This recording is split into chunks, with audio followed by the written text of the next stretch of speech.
Samantala, halo ang reaksyon ng ilan sa Canada sa mga naganap sa pagbitiw ng mga salita sa World Economic Forum. Ano nga ba ang aasahang epekto nito sa hinaharap pa nating tensyon at trade war ng Canada sa Amerika? Sa report ni Paula Saraza.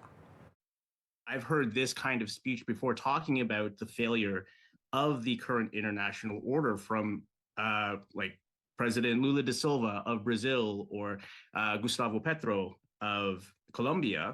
Hindi na raw bago ang laman ng talumpati ni Prime Minister Mark Carney sa World Economic Forum nitong Martes sa Davos, Switzerland.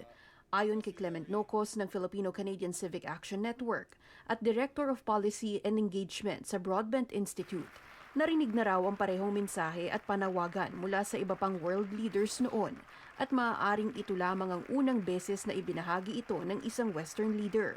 You do have European leaders also at the World Economic Forum taking different approaches in calling out the failure of this current international order because of their own dependence on the United States for matters of the economy, for matters of military defense.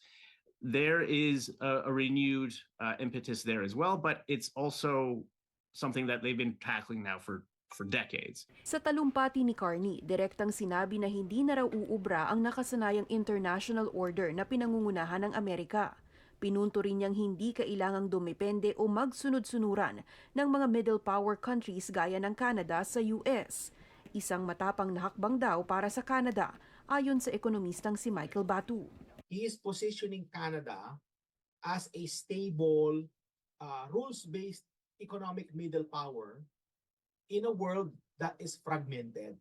Pero ayon kay Nocos, kulang pa ang koneksyon na mayroon ng Canada sa ngayon para makakita ng konkretong pagbabago. It's not quite there. Canada doesn't have the relations yet with the other parts of the world to be able to make that reorientation a real substantial possibility. Hindi man pinangalanan ni Carney si Donald Trump sa kanyang talumpati.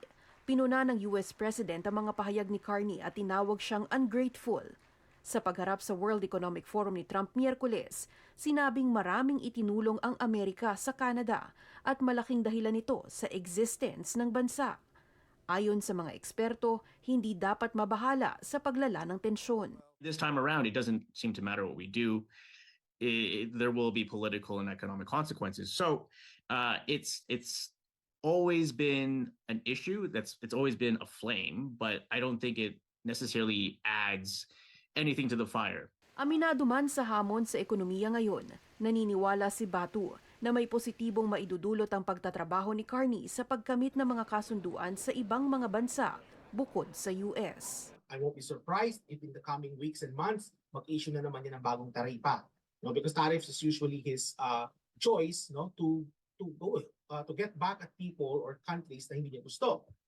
Pero sa palagay ko yan is short term lang. Kasi yung long term effect nito is that we are actually diversifying our partners. Meron pa rin namang mga ibang bansa na matamis yung relasyon natin. Nandiyan ang Europa, nandiyan yung mga ibang bansa sa Asia. So kumbaga, itong ginagawa ni Carney is making sure na meron tayong insurance. Paula Saraza, Omni News, Toronto.